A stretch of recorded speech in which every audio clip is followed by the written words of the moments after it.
chug. Dude, you got me mid swig of Fiji water. This is a non-published, excuse me, plug. All right, here we are again. Same time, same place, same bat cave, same bat time with Sister Dynamics today. We are so blessed. Brooks Summer, Taylor Perky, and I. How you doing, Brooks? Doing excellent, Jonathan. Yourself? Doing great today. I'm so excited to have our wonderful guest, the Texas Real Estate Twins. Glad to Chelsea be here. and Bailey. Thanks for having us. And thank y'all for coming. I didn't know Southwest flew direct from Lipan, but I'm glad y'all made it in. It's going to be good. Today is going to be a fun one because we have a guest, but really two for the price of one today, because what we paid them to be here today was what we normally pay one person, which is nothing. So it's kind of a good value. We get two for one here. And it's going to be an exciting day because I just want to get into some things that make you guys unique. And obviously, y'all are doing it in a unique way. Y'all are so you. So we're in an industry of biting where people just copy and rip off and duplicate, but that really can't be said by you two. So tell us kind of, y'all started in 2017. How did this all start? Yeah, well, thanks for that awesome introduction. So Bailey interjected anytime.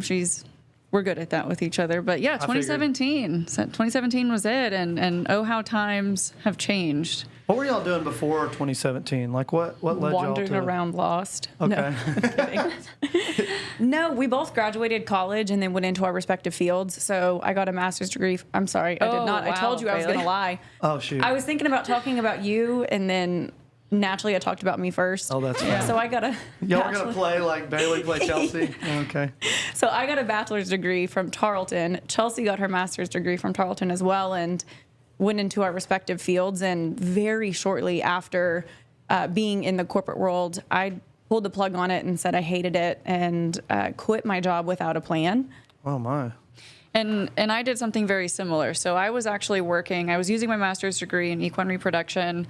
I was working at one of the nation's largest frozen semen storage and export Was that facility. in Stephenville? That was in Aubrey. Oh, really? So North Texas at Select Breeders. And I really enjoyed it, honestly. I loved my master's. I loved working there. I loved who I worked with and for and all of the things. I just, working in the equine industry is different. And So, Taylor, could you have guessed that the largest semen storage facility in the state? That wasn't something I had in mind. Okay, I didn't know. I didn't know, though. It's a fun answer. Okay. When people ask. Is that equine only or is that cattle? Equine semen only. Okay. Cool. Yep.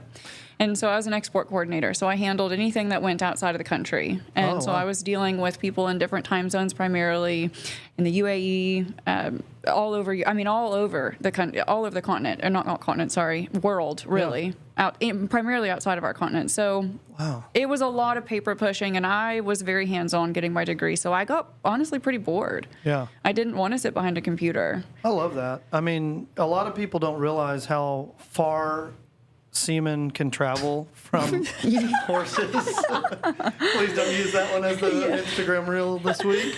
My dad actually, he and we had a ranch in Dublin growing up. We raised boar goats, which is a meat goat, a white body, a red head.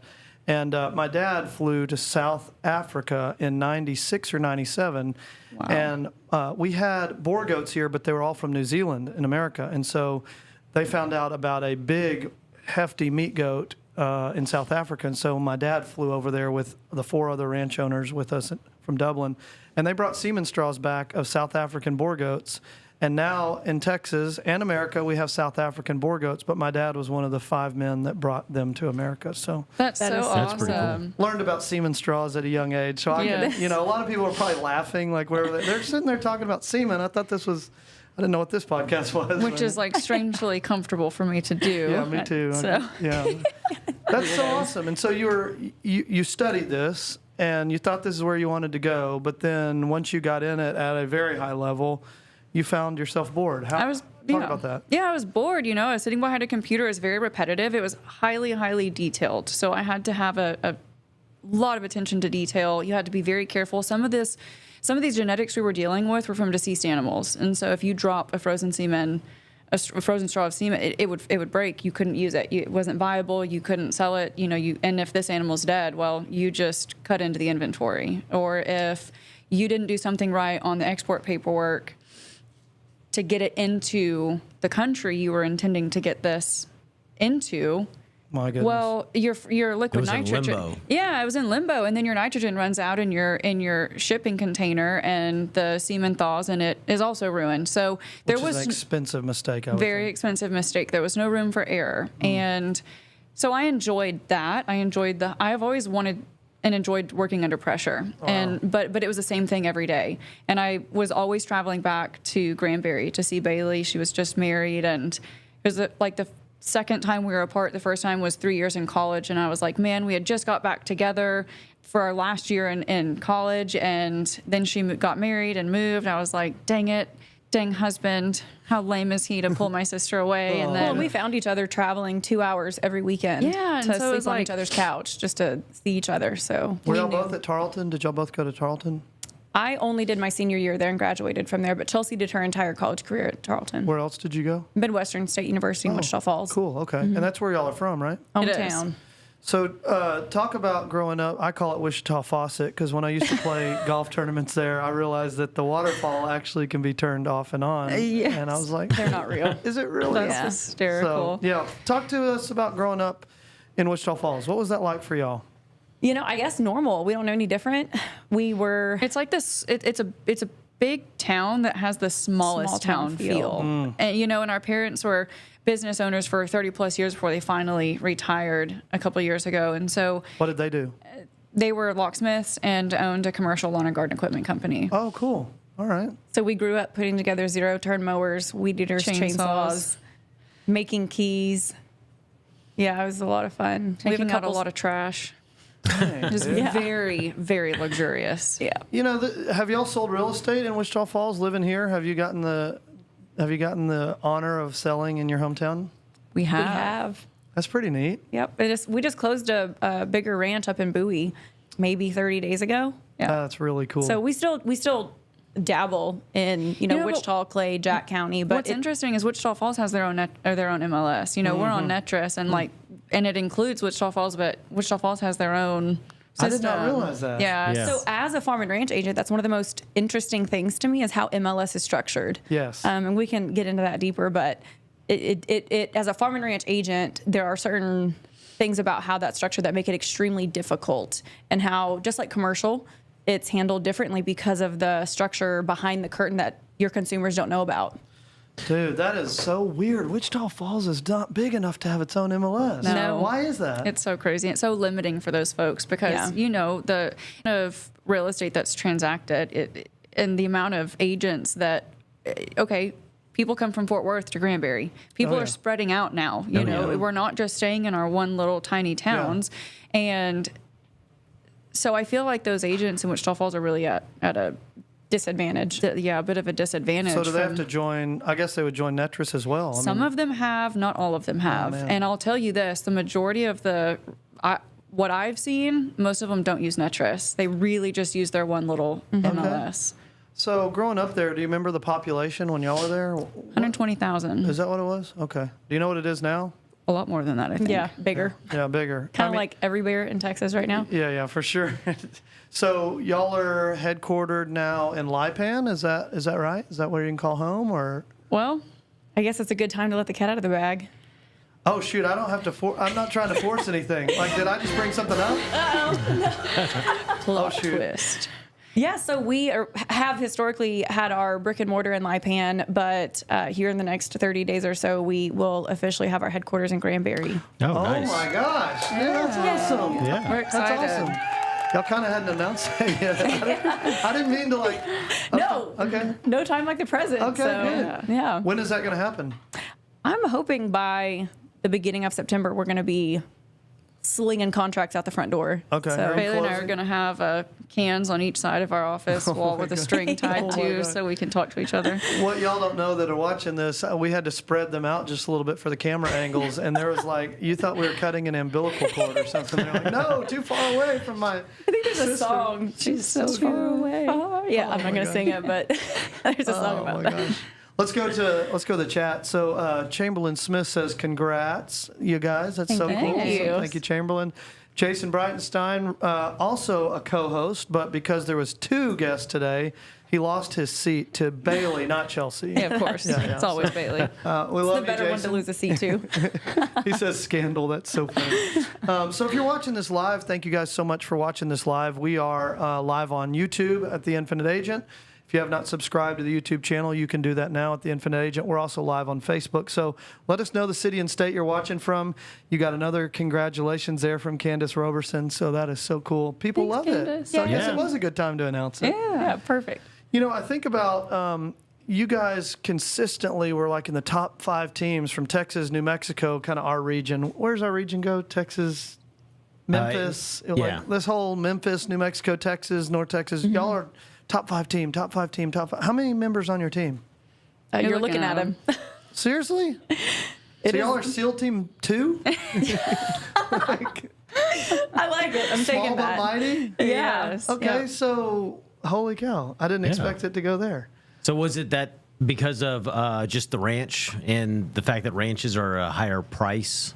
Was that what led y'all to be? You know, Honestly, ranked? we had a high unit count. we have a Okay. very high unit count. So Chelsea actually does a lot more farm and ranch. She's kind of like we both do because I team rope. Chelsea rides reined cow horses. So we live the life we sell.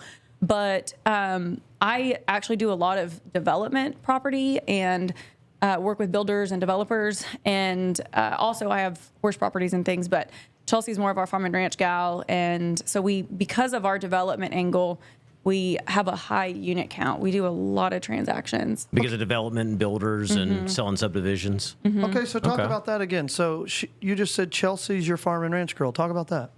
Not formally, but that's just the way the scales have tipped. So, because I attribute it to my degree. So, getting a master's degree from Tarleton, you know, I was in the cowboy capital of the world for 5 years. Oh, yeah. Which is where? Stephenville. Yeah. Stephenville, Texas. So, I spent 5 years there getting my degrees, and that was the network I built. That was who I was around. You know, the network of being in the equine breeding world. I was showing my horse, my range cow horse, and Oh, you showed horses as well. I did. I was on the collegiate team. So Okay. we were traveling and showing and at horse shows. And, you know, my evenings were spent riding at the university facilities or at home, you know, getting ready for these shows. And then my days were spent doing my graduate research. Do you still have your show horse? I do. He's retired, but I still have him. I have How old is new he? ones. He is 16 or 17. Really? Yeah, we raised him. Quarter horse? He is. Wow. Yep. How many hands is he? 15-2, I think. Okay. He's a big guy. Okay. Yep. Was that hard to retire your horse? No, I want him to have the best, easiest life he can have. I love he's that. still he's my friend Oh, I now. love He's that. probably going to awesome. tote my kid around, and my kid Yeah. knows not to jump off a horse. Is there anything you want to say to your horse right now if he's watching? Clean your own damn stall. Oh, there you go. Let's go to Ashley Forster. And where will your Granbury office be? Now, I do know they're not ready to. Yeah, we're not going to say where just yet. We're going to make a big splash. We're going to talk to paint may be involved. Who knows? It's actually in the lake, Ashley. It's yeah. We're going to get some fireworks, and you will see us. All right, cool. So what caused the We're going to move? break some laws immediately. No. You know, the move we found. Well, Chelsea actually found both of our offices. Yeah, Good you're job there. welcome. I got to get her on your payroll. farm but- and ranch girl's also your commercial girl. Yeah. So we found a really great location that we had a hard time turning away. And with us residing in Granbury, a 7-minute drive is a lot Oh, better yeah. than Yeah. a 35-minute drive to go accomplish the same thing. So just having it in Granbury is going to make us more central to where we're doing most of our business and just life. I have a small child, so being home and not having too much windshield time is important to me. How Yeah. many children do you have? Just one. Okay. Yeah. How old? 16 months. Oh, man, that's awesome. Congratulations. Thanks. Yeah. How many children do you have, Chelsea? I got one dog. She has a lot of cats. A dog? Yep. And how many horses? Bailey. Oh, do we need to talk about cats? Oh my gosh, my fiance is gonna love that she did this. Oh. She has way too many barn cats. Oh, wow. Can you have too many barn cats No, though? You no. can't. I have one dog, 3 horses, and Nobody's- an undisclosed amount of barn cats. Well, the interesting part about this is, well, I'm not going to go there, but you can't have too many barn cats. Thank you. I grew up on a ranch. We raised emus growing up for the first 8 years of my life, and then we went into boar goats. And then I raised cattle right after I got married in 2014. We bought a cattle ranch in Everman, Texas, Tarrant County. We had 30 acres out there and 28 head. We started with 12 and then went to the auction and bred back all of our cows. And it's amazing to see cows drop in your pasture. I mean, you feel like you're giving back to the Texas Cattle Raisers Association and you're bringing the population up. So did that and then realized that you cannot raise a cattle operation and a real estate team very easily. Right. They were both failing. I remember that one of my pregnant cows got worms because I hadn't been out in the pasture for a week. I didn't know that. And she was laying down just ribs and she was pregnant. I was like, oh my gosh. Wow. I had to actually take her life. The vet was like, we'll come out and do it, or you can go take her life yourself. And so that was kind of the realization moment that I've got to choose farm and ranch life or sell the lifestyle that I love. And so we do a lot of farm and ranch here because I love what you said, like selling the lifestyle that you love. Yep. I've never been in the horse side of it. My cousin's huge in the horse side of it. Has a huge cutting horse operation near Mount Pleasant. And they've won turquoise saddles and featherlight trailers and, all the things. But I've always been more on the cattle side. But it's just amazing how when you get in this industry in North Texas, what a need there is for that farm and ranch specialist. Because every John Doe and Jane Doe that gets a Texas real estate license does not understand soil content. And what are the other things that go into like selling a farm and ranch, valuing it, and then looking at the details of what a buyer's going to ask for? Yeah, so I'm glad you asked because there's a big difference in having a real estate license and selling real estate or selling homes and then selling horse properties and farm and ranch. Yes. So really big differences are you have to understand what the buyer intends to do with the property because there's a number of uses for ranch land, right? Yes. And so specifically when it comes to horse properties, you have to know what kind of discipline. Size of the arena Garage. matters. Yes. Yeah, size of the arena, type of soil, how many head do they have to have? Do they need a show barn?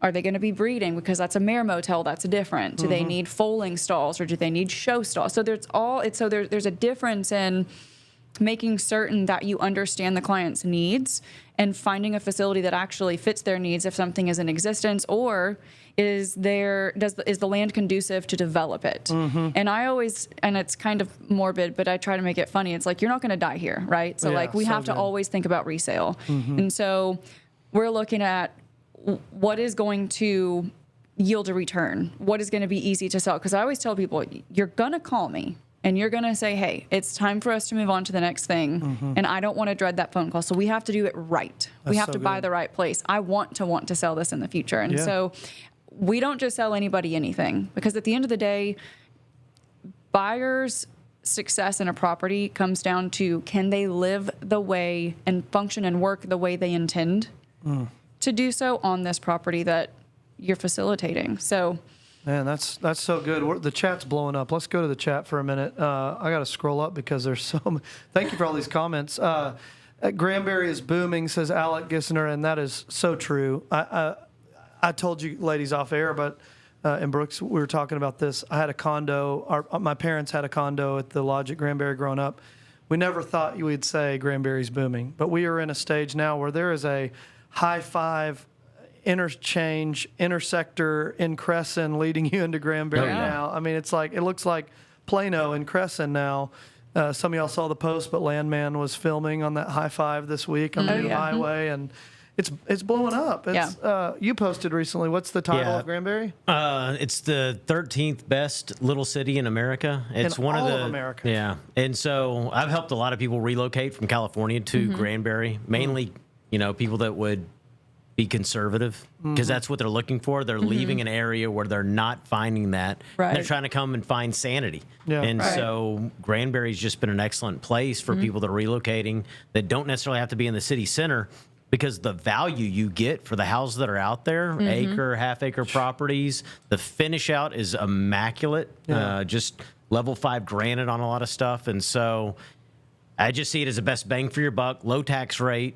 There's just so much going for Granbury that I hope it really doesn't change that much, even with all these relos. I think it's funny you say that. The amount of people moved in Granbury. So when we talk farm and ranch, there are some people who move to the area and they say, I want a ranch. And then they tell you it's 5 acres. Yeah. And so we have to be really careful when we use terms and we have consumers What a use good words like point. farm and ranch, What a because good when I point. say ranch, I'm thinking, okay, we starting at 100 acres 1,000? minimum, Yeah. or how many animals are you trying to bring to this place? What's your and in all reality, they want a donkey Yes. Yeah. and Or an ag exemption because they Yes. don't want Right. to pay property taxes. And Right. so Yeah. that's the amazing thing that Chelsea was saying was we have to analyze what is your purpose for this. It's all about more questions, right? The person who's asking the questions is in control of the conversation. But if we actually ask the questions to find out more about them, they realize that we are the person to help them and solve their problem.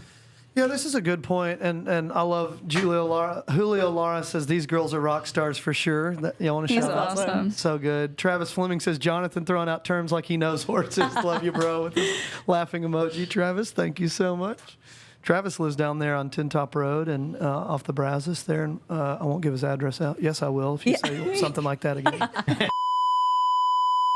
That's where he lives. Ashley Forston, we moved from my husband's family farm in Alvarado and used to look for cats, but I think the owls weren't super big fans. What's the typical timeline on closing a farm and ranch deal, says Ashley? Who wants to take that? That's a great question. I think it depends on the size of the property, but we can get them done in 30 days. Now, if you have a larger operation and you're selling a producing ranch, you got to do a little bit more due diligence. Maybe there's a lot of cattle or equipment to transfer over. 45 days usually is the most, but I mean, typically we're 30 to 45 days on any given transaction. Yeah, so typically these are conventional loans, which we can close in 21 to 30 days, or cash, which is just as Love quick it. as our title company can work. Now, the trick on the timeline of these farm and ranch properties is there a lease back? How many Yeah. livestock are we moving? Or do we have a spot for them to go? What time of year is it? Yeah, we just closed one in Meridian that was a little over 1,000-acre ranch, and it had like 6 or 7 homes on it. But there was so much. There was over $1 million of equipment conveying, Yep. and that's what some people don't realize is I've got to put the grain bins and the tractors and the dozen Can-Am Polaris Rangers Yes. and Yeah. the You 5. have an inventory sheet You have an of inventory- equipment that you had them go through and make sure that it's still there Yes. because your inventory is changing over. Yeah, the Exactly. final walkthrough, like Brooke said, is making sure the 5 Dodge Dualies are still there. Right. And Absolutely. a lot of agents, I'm glad you brought this up because just every Jane and John Doe wouldn't know how to value a grain bin or a Dodge Dually or a large enclosed air conditioned cab tractor. Or how to handle crops. Yeah.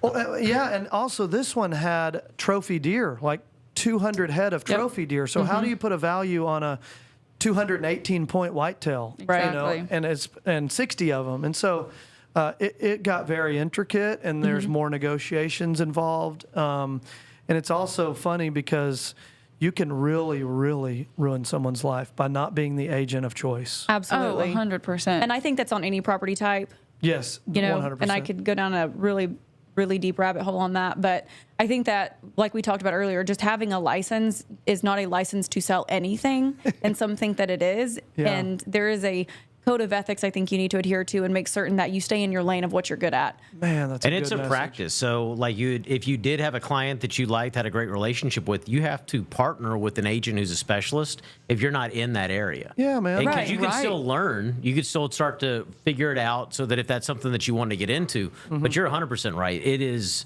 not a fiduciary just to get the commission because you have a license. You have Absolutely. to know what you're doing. It can be a license to kill. Yes. Like, Yes. I want to shout out an agent friend of mine, Ingrid Sullivan, called me about 3 months ago and said, Jonathan, I've got a farm and ranch to sell in Burleson. I don't want to be the listing agent alone. But what we did is exactly what Brooke said. Will you take me along through this process? You lead, I'll follow. We'll split the commission. Yep. And we closed that last month. And Ingrid said, the level of knowledge that I have today versus the time I called you and said, hey, will you team up? She learned so much. Now she maybe could take one on her own. Right. Rather than, hey, just refer it. I And don't it's- want to refer it. I want to walk you through it. And it's been Yes. our constant theme throughout this show is just it's a abundance mentality. Yes. A high tide raises all ships. And So if we good. partner together and work for a mutually beneficial relationship that's going to benefit both of our clients, we're going to have repeat business. That's what it's all about. The reason why you're working to find all these things out is because you know that if I nail helping you buy it, you're going to choose me to help you sell it. And I have to set you up for success when that time comes. Absolutely. Good. Do y'all work? I'm glad he brought this up. Do y'all work a lot of repeat business, repeat and referral? Oh, business? yeah. Yeah. Oh, yeah. Yeah, when the experience is world class, yeah, I mean, we talked about it on our training program, The Real Solution, this morning. We're talking about we're a consultant and we're consulting you for life. Oh, yeah. I mean, this is one transaction, but we have the zoom out mentality. I want to work on every transaction you do for the rest of your life. You know, not even on a transaction basis. I want my clients to call me when they know what feed store they need to go to. So good. Who do you call as a plumber? Who do you call as a farrier, a vet? I want you to call me for anything. We had a client move here from California about 45 days ago, and they didn't know how to get their ag timber registration number so that they could get the tax exemption on their purchases for their farm that they bought in Texas. And you want them to call y'all for that. Oh, yes. Oh, And yeah. So I did it. You know, we sent them the form and said, here's what you have to do to fill it out, and we'll help you I won't fill it out for you, but I'll help you get your homestead exemption and reapply for your ag. Because a lot of people don't understand, you know, again, being specialized in a certain area, you don't want to lose that ag No. valuation on your property. And a little tip here, you have your ag and timber number, you get tax-free at Tractor Supply Company. There That's you all go. You need. So, and that, man, you know, that's funny. I kind of made a joke there, but that That's a stuff big- adds a Oh, It yeah. does. for deer corn and deer corn and deer and yeah. all the things. Let's talk about how you guys came up with the title and the branding. It is so catchy, Texas Real Estate Twins. Where did that come from? Who came up with that? Tell us the story behind that. I don't know who Well- came up with it. Was it me? I'm going to pat myself on the back. I'll let you have it because I don't remember exactly. I do know that we were the double take team initially when we started. And Which is also cute and catchy. I But it love was that. almost just cute. yeah, it was almost as cute. And it worked for us for, I don't know, 5 years. When I was a child. And then, you know, you have to be an agent for 5 years in Texas right before you can get your broker's license. And so we always knew Is that new? early No. on. it's- Yeah. No. It's been that. Okay. We knew early on we were going to do that exact thing. Like Okay. we were counting down to the day. So we just learned everything we could and did everything that we had to do for 5 years, and then we immediately broke off and did that. And so we said, you know, when we become brokers and we open our own brokerage, we want it to sound a little more than like, you know, this double take thing. And so I said, Bailey, it needs to just be simple. How do people always say, are y'all those real estate twins? Are y'all those real estate twins? Oh. And so really, I think that People named us. people named us. honestly. And I said, why would we complicate this? Why don't we just say we're the Texas Real Estate Twins? That is so And good. That is so good. It felt right. happened. Well, it's catchy. It works. Thanks. It's easy. They named you. It's I like good that. branding because it's memorable. Yeah. Brooks couldn't call himself the Texas Real Estate Twins. It only works for y'all. I may be. Oh. Yeah. Might get weird. Split personality. I love it. I love it. Let's go to where do y'all see Farm and Ranch and Luxury Real Estate at currently? You know, as far as the market for luxury real estate and farm and ranch, I think that we're feeling and seeing a difference in the market. But what we're feeling and seeing is that there's a lot of cash transactions happening in that space. Primarily, it is cash transactions happening. You know, you talk to any of these ag lenders and they're like, we're doing refinances, we're doing operating loans, you know. But the majority of the stuff that's closing right now is cash. And it's slowed down a little bit, I think, because just, I don't know, the time of year, really. And I also But think it's- that a lot of these properties are recreational. There Yeah. are not a lot of people purchasing a cattle ranch as a real or sole source of income. It's a tax write-off, so it's a tax strategy. It's a 1031.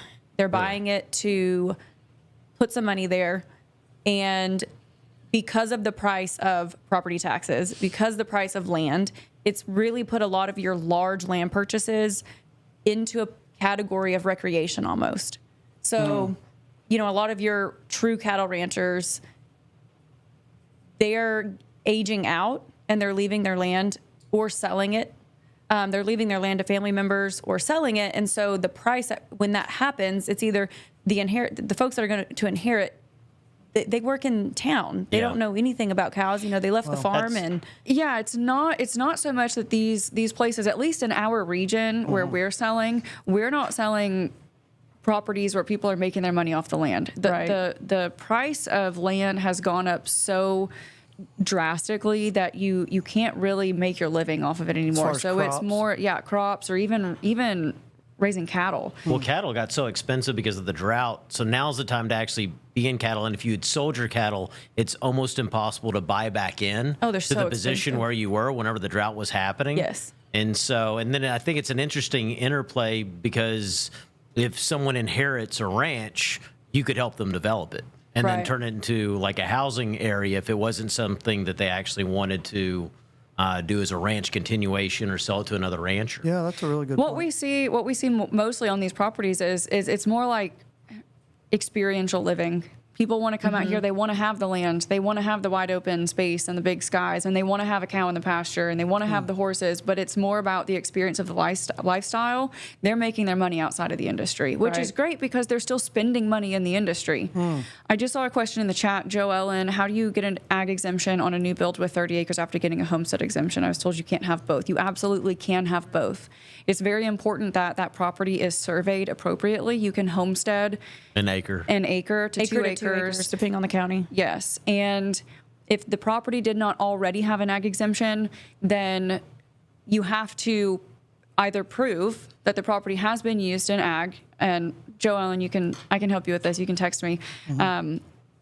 That you have to prove that the property was used in ag for 5 of the last 7 years. If you can do that, that's wonderful. You can expedite the ag valuation.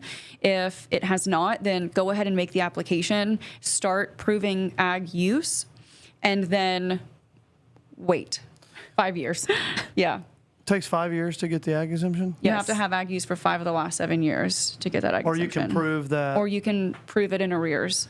So Yeah. sellers, even if you don't have ag on your place, but you can prove that you ran cattle or even honeybees. Honeybees are a great Yes. ag valuation opportunity. Yeah. If the previous owner can help you, they can sign an affidavit and help you prove that they had it in production, that will transfer over to the next owner. And I think a lot of people don't know that. Just because you just bought it, you don't start the timeline. The people before you did, fortunately. Could have. Yeah, I love this because she brought up honeybees, which there's so many uses of ag like hay and pecan trees and honeybees that are getting more and more popular. People just think ag must be cows or horses, but they don't realize Well, pigs horses and- don't. Horses in it's some specific. counties, you have to prove that you're breeding them. So Okay. horse production through breeding records, and there's certain documentation that has to happen in order to get breeding records anyway. So you have to provide that you're actually breeding. But what's interesting and important, I have had clients before that said, "Look, this property has an ag valuation. We want a property with an ag valuation, but we don't want cows." And so the appraisal district says, if you change the use, Yeah.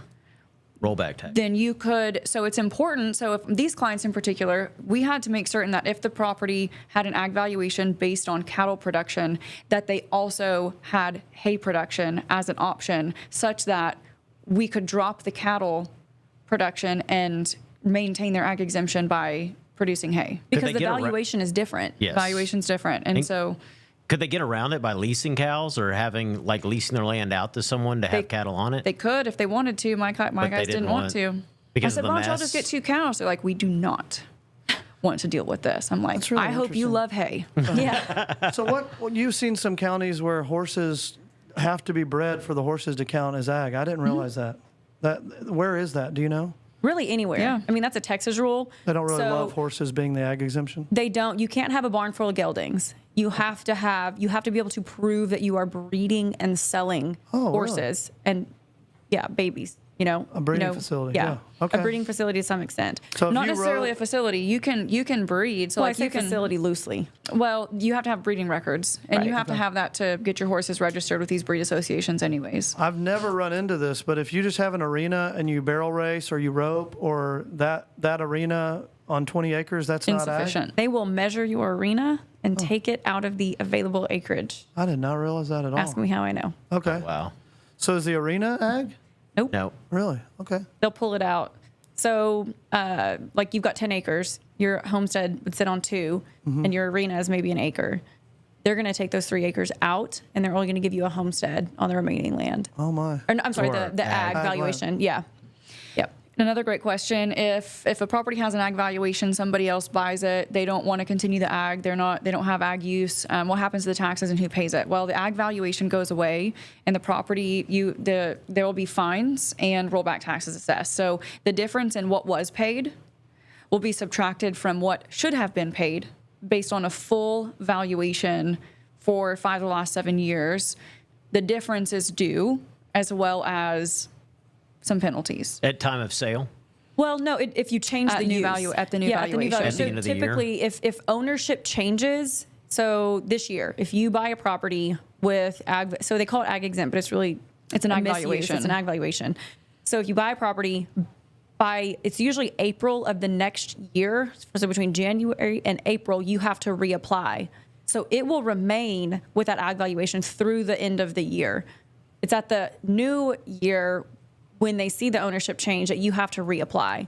Shoot. And then they'll either accept or deny. So as long as you don't change the use of the land, so let's just say you had residential land that had ag valuation on it. If you don't change it out of residential, you're not going to get rollback taxes. But if you go from residential to commercial or residential to develop, and you develop it into lots, then you get paid, then you get hit with rollback taxes. Or if you don't reapply. So you're not technically supposed to have change of ownership does not constitute change of use. Right. However, we know that our appraisal districts in these counties, they say, oh, well, change of ownership is good enough for us to assume change of use. So they'll try to revoke that ag valuation. And you have to prove So it it's up. always a good But if you practice. are still a residential property and you don't subdivide your land and sell it off, they're not going to hit you with rollback taxes. So this is a really good tip to people.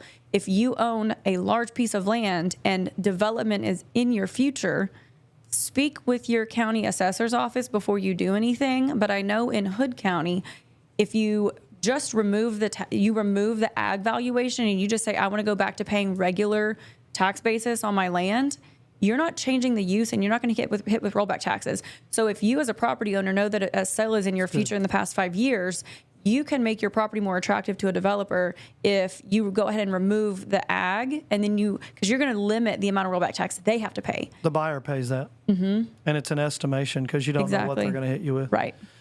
And when do you see that come? When do you see the rollback taxes be assessed to the new buyer? Is it the next year? Or The is next it 5 taxing years year. Okay. Yeah, I've only dealt with that a couple times, and we tried to negotiate. Like based on that, the buyer said, "Well, I think I'm going to pay this much in rollback taxes, so I want my offer to be take that off my offer type thing." It's So, it's a always guess. good to look at that. but it's just a guess. and plan. Yeah. Especially with all this development going. I mean, a lot of these guys don't realize when they're buying this big piece of land and they're subdividing it that they're going to end up having to factor that into their bottom line. And I've been pulling numbers for large acre tracts in that area. So what I'm seeing is about $20,000 to $25,000 an acre for anything about 100 acres or more. Is that That's a good pretty average. consistent? Okay. Yeah, and it's all, we kind of brought up you have to know your stuff, but I mean, floodplain could be really dangerous if you don't study floodplain when you're helping someone buy or sell a ranch, because flood maps change all the time. This ranch might not have traded hands in 30 years, and the flood map was different, and you put your cattle or animals in the floodplain, a flood comes, animals die. Yeah, I mean, Or you erect Well, a fence you erect and a you fe- lose 5 miles of fence because it goes underwater. another And wow. even I've seen properties, that's where it's so important. Anytime it rains, I'm like, let's go look at property Oh, because yeah. we can see where's the water going. That's the land good. is That's very really good. honest. The If land you is know what honest. you're looking for, you can can- show up and see how a property is going to receive water. Is this a good place for a home site, or does this need to be a tank? That's I mean, I've good. seen it. I've seen people recently say, yeah, they're showing me around their place. Like, yeah, when we put our pins here, we didn't know the water was going to run right through the middle of them, or we didn't know our hay barn was below grade. You can't see it My sloping gosh. down, and so then I'm like, well, 5 miles of fence. So then- Yeah. floodway. Wow. Do y'all use the flood map overlay in Netris? Religiously, we Does look it- at flood and soil. And so does it give you a good, I mean, Oh, does it seem very pretty good. good? It's very, pretty very good. Because I accurate. use it all the time. It's supplied by FEMA, so it's okay, pretty that's what I spot figured. on. Yeah, but the thing is too, when it comes to really looking at a granular level, even if there's no flood map or no flood zone present on a property, we're still critically looking at that property, especially for horse people. When we go to that property, we're looking at the grade, we're looking at the runoff, we're looking at how are these pins built, what kind of soil is there, because even if there's no floodplain, that does not mean you're not going to have a runoff issue. That Yeah. does not mean water's not Absolutely. going to So then be our a problem. topographical maps, are those something that y'all use, especially if it's an area where that's a concern? We use topo maps, but primarily we walk places. Like, if you people can ask just me to look at take, people have asked me to take Can-Ams on properties that are 50 acres or less. I'm like, but how are you going to see anything? Yeah. Oh, Wear yeah. your tennis shoes. Right. Wear your boots. Let's I go wanna walking. feel the soil. What are y'all Yes. using for soil maps? Do you use Land ID or? Are I there use the any trees. No. That sounds like very. Look, the trees will tell you a Sacagawea. lot about. oak trees on a high up point? That's usually cyclone So, like sand. in Texas, if you see cedars or mesquites, you have very nutrient poor soil, or you have rock. And so before, and I know where the pockets are in like Hood, Erath, Parker. I know where the stone is. I know where the clay is. I know where the sand is. And so I'm looking at the grass. I'm looking at the type of grass, I'm looking at the trees. And so I can go look at a listing photo and I can tell you they have water that stands here. They have, erosion over here. I can just look at the aerial I see. They've got trees over here in this corner. Half of that property's rock. We don't need to go look at this thing. So you mentioned that you were bored in your previous career, but everything I've heard from you in this one is passion, passion, passion, passion. I feel like you must be fulfilled. I love what I do. You do. I love the people that I get to meet, the places that I get to go. I mean, Working this with her morning sister. She loves that. I love working with my family. What is that dynamic like behind the scenes? Probably exactly what you think it It's is. probably Yeah. exactly, yeah. Okay. A little bit of a war zone. Okay. I don't know. It's great. And what we've talked about candidly before is real estate is a very lonely industry if you're Yeah, it not careful. It's highly competitive. And unlike you guys, there are not a lot of agents that are willing to say, call me and I'll help you walk through this. I'll work this deal with you. There are people who will say, well, just refer it to me, or I don't want to Oh, mess yeah. with it. And so it can be very lonely. And so that I've been very thankful that I have my sister by my side as a business partner in what could be a very, very cold and lonely industry. And so I think that side of it, we maintain that level of appreciation and we acknowledge that we can, two heads are better than one. And so we can put our heads together and divide and conquer. And That's so good. I love hearing that because, you think about the real solution that we're on every morning, and I hope y'all will join our Absolutely. training program because it is a lonely it is a lonely industry, and we do believe that collaboration is stronger than competition every day of the week. And Yeah. you don't- Culture and community. Yeah, culture and community. You don't lose anything by walking someone through a hurdle that you're better at than them just because they're getting paid and you're not. It always reciprocates. And that's the thing that's so fun, I think, about working together is I genuinely want Bailey to win as much, if not more, than I do. oh, yeah. We are constantly, hey, this is a better fit for you. You take this client, you take this listing, you take this property. And We had that call this week. Yeah. She's like, man, this is a better fit for you. And hey, Bailey, I got it. Bailey is the new construction queen. I mean, I'm like, thank goodness she's on my side because I wouldn't want to be on the other side of her. Oh my God. And so I'm always, anytime a new development comes up or a new construction comes our way, new construction opportunity comes our way, I'm like, Bailey, this is you, dog. Yeah. I love how y'all can throw it to each other and like edify each other and say, you're better at me, you're better at this than me, and vice versa. That's I like being able to offer our clients another perspective too. Like whenever we run into a hurdle, just last week, Chelsea called me and said, here's an issue and I want us to collaborate over how we get around this. What are your That's ideas? And so we ended up coming up with the same idea, but normally we can offer a different opinion and say, hey, this is how I would approach it. Have you tried this? Whatever. Early on in our career, we're doers, right? So we're always and we are so much alike that we would try to be everything on the team. We were each our own long list of things, and we were trying to do everything, and we would end up butting heads. And really, that's, I think, the beginning of a lot of people's experience owning a business and running a business and having business partners. But what we figured out is once we slowed down and we paid attention to what do I enjoy doing, what is she good at, what do I feel good at, what am I asking her for help on, we found our roles and we leaned into that. When we did that, we moved forward faster. And that's what we call seats on the bus. So you're working to find people that are going to complement you and put them on the proper seat of the bus so that they can actually do what they do at the highest level, and then you let them go. And so that's the way that it takes something off of your plate. I think 100%. a lot of agents trying to grow past a certain point in their career, they're going to you're going to hit a ceiling every time. I think learning to figure out what you're good at and lean into that and let other people do the things that you're not good at you're not any less of an agent for not doing it all.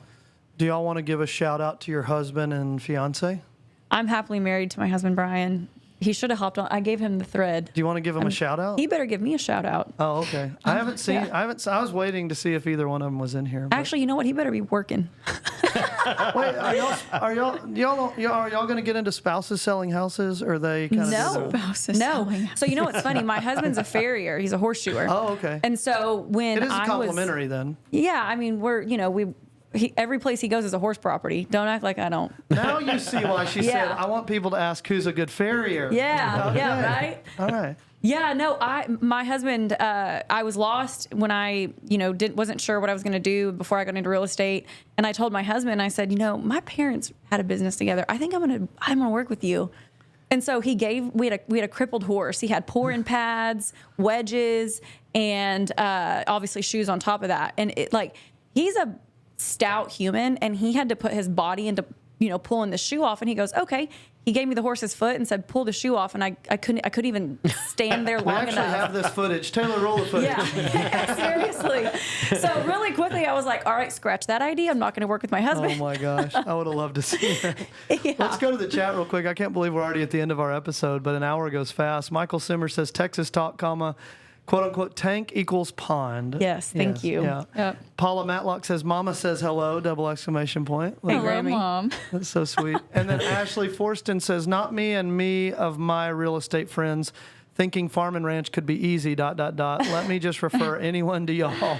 Thanks, And a Ashley. smiley emoji. So hopefully you guys enjoyed it in the chat today. If you've enjoyed this and you've learned something, I learned something, Brooks. Oh, I definitely did. This is awesome, y'all. Thanks you so much for honoring Taylor, Brooks, and I and coming with Chad and Jason and coming on our podcast, because we were really excited whenever we messaged y'all and y'all said you'd be willing to come over. And thank you so much, because I know it can be intimidating. Like, we're not sure everybody wants to collaborate. Like, what's in it for Right. them? What do they want us for? But honestly, just collaborating with y'all and staying friends. I've known y'all many years, and just to get to see you from afar and then get to come back and hang out, and then I'll go wish you well, and maybe in a year we'll do this again, and then you can announce the address of the Yeah, Granbury. exactly. Yeah, no, That'd we're, be awesome. We're really glad to be here. Thanks for having Yeah, us. thank you so much. Y'all are great. Anything you want to say? Why don't you plug your Instagrams, TikToks, Facebooks, whatever socials you have, and then if you want to shout out to anyone before we hop off the air, y'all take it away. Cool. We keep it simple. It's TX Real Estate Twins on Instagram and Facebook. I think we have a TikTok. I think we have a TikTok too. Yeah. Okay. Don't look for us there. Okay. Instagram and Facebook. Instagram and please. Facebook. Okay, I love it. I love it. Joellen Mayfield said those girls are so good at what they do! Exclamation point. Lana Stanley said, "What incredible industry knowledge you have!" Exclamation point. You guys, everybody's edifying you because it's true. You guys have been so powerful, so life-giving, and so informative today. So Thank you. Awesome. thanks for y'all. sharing the secrets that a lot of people hold in. Yep. Episode 9 is in the record books. Thank you guys to everybody. Go like us on Facebook. Go join our YouTube channel at the Infinite Agent Podcast. We'll be back next Wednesday, same time, same place. And Casey Joe Snow says, my favorite twins, double exclamation point. So we'll see you guys next Wednesday. And thank y'all so much. You've been excellent. Thank you.